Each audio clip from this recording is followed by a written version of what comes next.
കഴിഞ്ഞിട്ട് ഇങ്ങനൊരു ഞങ്ങൾ ഇത്ര നാളും കണ്ട സ്വപ്നം യാഥാർത്ഥ്യമായപ്പോൾ ഞങ്ങൾ അങ്ങനെയാണ്. 15-ാം തീയതി കാശ്മീർ പോകുന്നുണ്ട്. ഇപ്പോൾ ഭയങ്കര എക്സൈറ്റ്മെൻ്റ് ആണ്. കാരണം ഞങ്ങൾ 6 വർഷത്തോളം പ്രേമിച്ച പെണ്ണിനെ കെട്ടുക എന്ന് പറയുമ്പോഴത്തേക്കും ഒത്തിരി സന്തോഷം ഉണ്ടാകുന്ന കാര്യമാണ്. ഞാൻ സത്യം പറഞ്ഞാൽ ഇപ്പോൾ ഞാൻ നല്ല ഓട്ടമായിരുന്നു കഴിഞ്ഞ ദിവസങ്ങളായിട്ട്. അപ്പോൾ എനിക്ക് എൻ്റെ ആ കല്യാണത്തിൻ്റെ ആ മൊമെൻറ്റ്സ് സത്യം പറഞ്ഞു കഴിഞ്ഞാൽ ഇങ്ങനെ എനിക്കിന്ന് എക്സൈറ്റഡ് ആയിട്ട് എൻജോയ് ചെയ്യാനായിട്ട് സാധിച്ചിട്ടുണ്ടായിരുന്നില്ല. കാരണം എല്ലാ ദിവസവും ഞാൻ വീട്ടിലെത്തുമ്പോഴത്തേക്കും വെളുപ്പിന് 4 മണി അല്ലെങ്കിൽ രാത്രി 3 മണി ഒക്കെയാണ് വരുന്നത്. അപ്പോൾ ഞാനിന്ന് കല്യാണം കഴിഞ്ഞപ്പോഴത്തേക്ക് ഞാനിപ്പോൾ വിളിക്കാൻ ചോദിച്ചു, നീ എൻ്റെ ആരാ എന്നിപ്പോൾ ചോദിച്ചു. ആരാ ഇപ്പോൾ അതായല്ലോ. ഇപ്പോൾ അതാകുമ്പോഴത്തേക്ക് നമുക്ക് ഭയങ്കര സന്തോഷമാണ്. കാരണം നമുക്ക് ഈ ഒരു 6 വർഷത്തെ ജേണി എന്ന് പറയുമ്പോഴത്തേക്ക് അതിനകത്ത് ഒരുപാട് ഇണക്കവും പിണക്കവും സന്തോഷങ്ങളും ഒരുപാട് ടെൻഷൻസും എല്ലാം ഉണ്ടായിരുന്നു. അപ്പോൾ എൻഡ് ഓഫ് ദി ഡേ അതെല്ലാം കഴിഞ്ഞിട്ട് ഇനി നമ്മുടെ കൂട്ടത്തിൽ ഒരാളായിട്ട് നിൽക്കുക എന്ന് പറയുമ്പോഴത്തേക്കും ഭയങ്കര സന്തോഷം ഉണ്ടാകുന്ന ഒരു കാര്യമാണ്.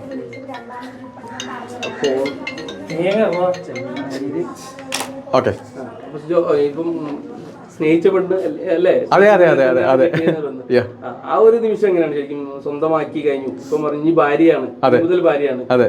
ഇപ്പൊ തലേന്ന് ഇന്നിട്ട നമ്മുടെ വീഡിയോയിൽ പറഞ്ഞു എന്തെങ്കിലും അവസാന നിമിഷങ്ങളാണ് ബാച്ചലർ ലൈഫ്. അതെ, ഇപ്പൊ കഴിഞ്ഞു അത്. ഇനിയിപ്പോ ഞാൻ ഇന്നലെ അടിയിൽ ഞാൻ സായിയും ഒക്കെ ഉണ്ടായിരുന്നില്ല. അപ്പോൾ ഞങ്ങൾ തമാശയ്ക്ക് പറയുമായിരുന്നു, സിജോ സിംഗിളാണ്, ഞാൻ സിംഗിളാണെന്നൊക്കെ ഞാൻ ഇവർക്ക് കിടക്ക് മെസ്സേജ് അയക്കും, ഞാൻ സിംഗിളാണല്ലോ എന്നൊക്കെ പറഞ്ഞുകൊണ്ട്. പക്ഷേ ഇപ്പോൾ അതല്ലല്ലോ. അപ്പോൾ നമ്മുടെ ഇനിയിപ്പോൾ എൻ്റെ കൂട്ടത്തിൻ്റെ ഒരാളുണ്ട്.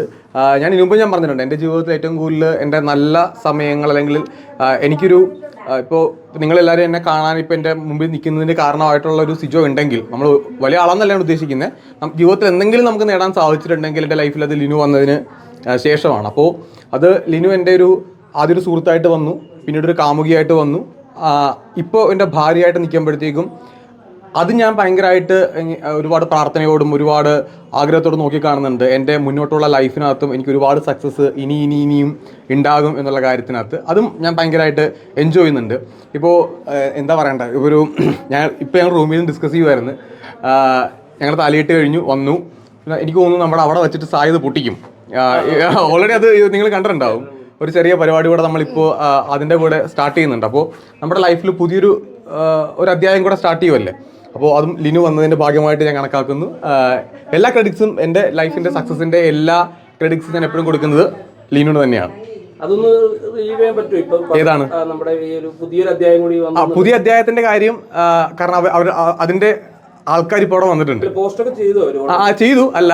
അപ്പോൾ എൻ്റെ അടുത്ത് പറഞ്ഞത് സ്റ്റേജിൽ വെച്ച് അവർ ഒഫീഷ്യലി അത് ചെയ്യുമെന്നാണ് പറഞ്ഞു. കുറച്ച് സമയം കൂടെ നമുക്ക് വെയിറ്റ് ചെയ്യാം.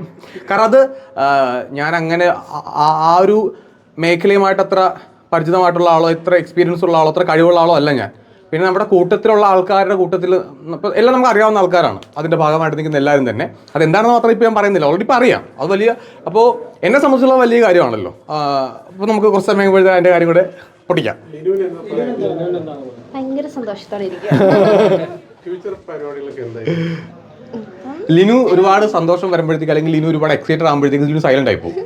അതുകൊണ്ട് പണ്ടുതൊട്ട് അങ്ങനെയാണ്. അതായത് അതെനിക്ക് നന്നായിട്ട് അറിയാവുന്ന ആളാണ്. ഇപ്പോൾ താലി കെട്ടിയ സമയത്ത് ലിനുവിൻ്റെ കണ്ണ് നിറയുന്നത് ഞാൻ കണ്ടതാണ്. അവിടെ വെച്ചിട്ട് കണ്ണ് നിറയുന്നതും അവളിങ്ങനെ കണ്ണടച്ച് പ്രാർത്ഥിക്കുന്നതൊക്കെ ഞാൻ കൃത്യമായിട്ട് നോക്കിക്കൊണ്ടിരിക്കുകയായിരുന്നു.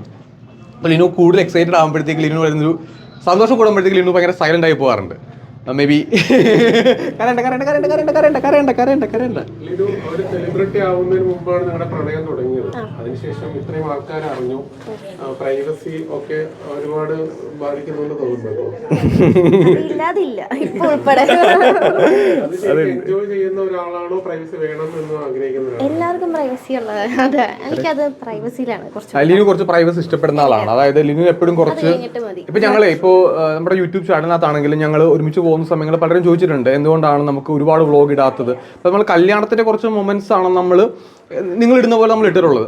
അല്ലാണ്ട് അപ്പോൾ കാരണം ലിനുവിന് പ്രൈവസി ഭയങ്കര ഇമ്പോർട്ടൻ്റ് ആണ് എപ്പോഴും. വ്ളോഗ് ചെയ്യുമ്പോഴാണല്ലോ നമുക്ക് ഓക്കെ, പക്ഷെ ബാക്കിയുള്ളത് നമുക്ക് ഇപ്പം ഞങ്ങൾ ഒന്നിച്ചു പോകുന്ന സമയത്താണെങ്കിലും അപ്പം ഞങ്ങൾക്ക് ഒരു ഡിസ്റ്റൻസ് ഇട്ട് ഞങ്ങൾ നിൽക്കും. വ്ളോഗ് ചെയ്യുമ്പോൾ ഞങ്ങൾ ഒന്നിച്ചാൽ നിങ്ങൾ പിന്നെ കാണത്തുള്ളൂ, പിന്നെ കമന്റ് സെക്ഷനിലേ നമ്മൾ കാണുന്നു. ലിനുവിന് കുറച്ച് കമന്റ് ഒക്കെ നോക്കുന്ന ആളാണ് ഞാൻ. അങ്ങനെയല്ല, എനിക്കത് കുഴപ്പമില്ല. പക്ഷെ ലിനുവിന് ആ കാര്യത്തിലൊക്കെ ഇത്തിരി ഇതുള്ള ആളാണ്. അങ്ങനെ ഹണിമൂൺ ഞങ്ങൾ ഓൾറെഡി 11-ാം തീയതി പോകും. ഞങ്ങൾ 11-ാം തീയതി കാശ്മീർ പോകുന്നുണ്ട്. 11-ാം തീയതി അതാണ് ആദ്യത്തെ യാത്ര അങ്ങോട്ടാണ്. പിന്നീട് ഞങ്ങൾ ഒരെണ്ണം കൂടെ പ്ലാൻ ചെയ്തിട്ടുണ്ട്. അപ്പോൾ അത് സായി സ്നേഹ ഞങ്ങളുടെ ഇന്നലെ പറഞ്ഞിട്ടുണ്ടായിരുന്നു, നമുക്ക് എല്ലാവർക്കും കൂടെ ഒരുമിച്ചൊരു യാത്ര പോകണമെന്ന് പറഞ്ഞിട്ടുണ്ട്. കാരണം നമ്മുടെ ഇപ്പോൾ എനിക്ക് ഒരുപാട് സുഹൃത്തുക്കളുണ്ട്. അപ്പോൾ നിങ്ങൾ പക്ഷേ എനിക്ക് ഏറ്റവും കൂടുതൽ കാണുന്ന ഒരു സുഹൃത്ത് ചിലപ്പോൾ സായി സ്നേഹ ആയിരിക്കാം. കാരണം എപ്പോഴും നമ്മൾ എപ്പോഴും കൂടെ ഉണ്ട്. അപ്പോൾ അവരുടെ കൂടെ നമ്മൾ ഭയങ്കര ഹാപ്പിയാണ്. അപ്പോൾ ഓൾറെഡി ഞങ്ങൾ കാരണം അവൻ ഒരാഴ്ചയായിട്ട് അവൻ ഇവിടെ ഉണ്ട്. അപ്പോൾ എൻ്റെ അടുത്ത് പറഞ്ഞു കേട്ടോ നമുക്ക് അങ്ങനെയാണെങ്കിൽ ഒരുമിച്ച് നമുക്ക് പോകാമെന്ന് പറഞ്ഞിട്ടുണ്ട്. മേ ബി അങ്ങനെയാണെങ്കിൽ ഞങ്ങളുടെ രണ്ടാമത്തെ യാത്ര ഞങ്ങൾ 4 പേരും കൂടി ആയിരിക്കാൻ പോവുക. അങ്ങനെ കല്യാണത്തിന് ശേഷം ലിനുവിനെ കൊണ്ട് കാണിച്ചു കൊടുക്കണമെന്ന് പറയുന്ന ഒരു പർട്ടിക്കുലർ പ്ലേസോ? ലിനു പ്ലേസ് അല്ല, ലിനു ഇതുവരെ സെക്കൻഡ് ഷോയ്ക്ക് പോയിട്ടില്ല ലൈഫിൽ ഇതുവരെ. അതായത് ഇതുവരെ അവൾ തിയേറ്ററിൽ 9 മണിക്കുള്ള ഷോ 9 മണിക്കുള്ള ഷോ ആ സമയം കഴിഞ്ഞിട്ടുള്ള ഷോ കണ്ടിട്ടില്ല. എനിക്കൊന്ന് 6 മണിക്കും പോയിട്ടില്ല. 6 പോയിട്ടുണ്ട്. അല്ല അങ്ങനെയല്ല, ഇപ്പൊ എന്റെ ഭാര്യയാണ്. എടാ അങ്ങനെയല്ല, അതെ അതെ ഇടപെടണോ? വേണ്ട, ഈ തൽക്കാലത്തിന് വിട്ടിരിക്കുന്നു. എടാ അങ്ങനെയല്ല, ഇപ്പൊ അവരുടെ വീട്ടിൽ എന്ന് വെച്ച് കഴിഞ്ഞാൽ ഞങ്ങൾ ഇന്റർവ്യൂവിൽ പറഞ്ഞിട്ടുണ്ടായിരുന്നു, അവരൊരു 8-8:30 ആകുമ്പോഴത്തേക്കും അവര് കാരണം ലിനുവിന്റെ പപ്പയും മമ്മിയും ലിനുവാണ് ഇപ്പോൾ വീട്ടിലുള്ളത്. ചേച്ചിമാർ രണ്ടുപേരും പുറത്താണ്. അപ്പോൾ ഒരു രാത്രി ട്രാവൽ ചെയ്യുന്നൊക്കെ പറഞ്ഞാൽ അവർക്ക് കുറച്ച് ബുദ്ധിമുട്ടുള്ള കാര്യമാണ്. മാത്രമല്ല പപ്പയ്ക്ക് രാവിലെ 6 മണിക്ക് പപ്പയുടെ ഷോപ്പിലേക്ക് പോകണം. അപ്പോൾ അവർക്ക് സാഹചര്യം അതിന് അനുകൂലമായിരുന്നില്ല. അപ്പോൾ ലിനുവിൻ്റെ ഏറ്റവും ആദ്യം പറഞ്ഞുള്ള കാര്യമാണ് നമുക്ക് രാത്രി ഒരു സിനിമയ്ക്ക് പോകണം എന്നുള്ളത്. ലൈക്ക് അപ്പോൾ നമ്മൾ ഉടനെ തന്നെ നമ്മൾ അവിടെ ആദ്യം രാത്രിയുള്ള സിനിമ കൊണ്ട് കാണിക്കുക എന്നുള്ളതാണ് ആദ്യത്തെ കാര്യം. നാളെ പോവുക അല്ലെങ്കിൽ മറ്റന്നാൾ പോവുക അങ്ങനെ. പിന്നെ ലിനുവിന് കുറച്ച് സ്ഥലങ്ങൾ എനിക്ക് പറഞ്ഞിട്ടുണ്ട്, കാണണമെന്ന് ആഗ്രഹമുള്ള കുറേ സ്ഥലങ്ങൾ പറഞ്ഞിട്ടുണ്ട്. അപ്പോൾ അവിടെയൊക്കെ ഇനിയിപ്പോൾ ഓരോ സ്ഥലങ്ങളായിട്ട് നമുക്ക് വിസിറ്റ് ചെയ്യണം. ലാലേട്ടൻ്റെ അടുത്ത് നമ്മൾ ഓൾറെഡി ഞങ്ങൾ 2 തവണ ഞാൻ ട്രൈ ചെയ്തു ലാലേട്ടനെ ഒന്ന് നേരിട്ട് കല്യാണത്തിന് മുമ്പ് മീറ്റ് ചെയ്യാനായിട്ട്. അപ്പോൾ ഇന്നലെ ഞാൻ പറഞ്ഞു നമുക്ക് ബറോസിൻ്റെ റിലീസ് വന്ന സമയത്ത് ലാലേട്ടൻ നല്ല തിരക്കായിപ്പോയി. അപ്പോൾ ലാലേട്ടൻ അതിൻ്റെ ഇടയ്ക്ക് ഹരിപുരമായിട്ട് നമുക്ക് ലാലേട്ടനെ പോയി കാണുക എന്നുള്ളതല്ലോ, അദ്ദേഹത്തിൻ്റെ സമയം കൂടെ നോക്കണ്ടേ. അപ്പോൾ ഇന്ന് അമ്മയുടെ ഫാമിലി മീറ്റപ്പാണ്. അപ്പോൾ ഇത് കഴിഞ്ഞിട്ട് ലാലേട്ടൻ ഒരു ട്രിപ്പിലുമായിരുന്നു. അപ്പം ഞാനിങ്ങനെ അന്വേഷിച്ച് പറയാൻ സാധിച്ചു ലാലേട്ടൻ ട്രിപ്പിലായിരുന്നു. അപ്പോൾ എന്തായാലും ലാലേട്ടനെ ഉറപ്പായിട്ടും പോയി കാണും. 100% ലാലേട്ടൻ ഉറപ്പായിട്ടും ഞാൻ പോയി കാണും. അതിപ്പോൾ ഏത് വഴിയിലാണെങ്കിലും ലാലേട്ടൻ, കാരണം ഞാൻ കട്ട ലാലേട്ടൻ ഫാനാണ്, ഇത് ഭയങ്കര മമ്മൂട്ടി ഫാനാണ്. അപ്പോൾ ഞങ്ങൾ ഉറപ്പായിട്ടും ലാലേട്ടനെ പോയി കാണും.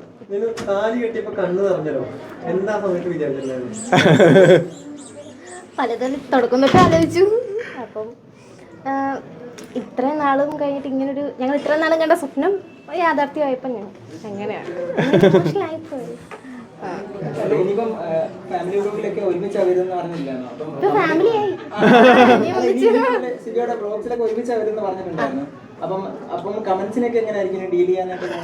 അച്ഛൻ മൈൻഡൊക്കെ ഉണ്ടാവും. ഞാൻ പറയും കമന്റ് നോക്കേണ്ട ആവശ്യമില്ല എന്നുള്ളത് ഞാൻ എപ്പോഴും പറയാറുണ്ട്. അങ്ങനെയല്ല, ഇപ്പോൾ നമ്മൾ ഇഷ്ടപ്പെടുന്നവരും ഇഷ്ടപ്പെടാത്തവരും തീർച്ചയായിട്ടും ഉണ്ടാവും. സോഷ്യൽ മീഡിയ ലൈഫ് എപ്പോഴും അങ്ങനെയല്ലേ. അപ്പോൾ നമ്മൾ കമന്റ്സിന് അങ്ങനെ ഒരുപാട് ബോധപ്പെടാണ്ട് ആവശ്യമില്ലെന്ന് എപ്പോഴും ഞാൻ പറയാറുണ്ട്. പക്ഷേ അത് ലിനുവിന്റെ വ്യക്തിപരമായിട്ടുള്ള താല്പര്യമാണ്.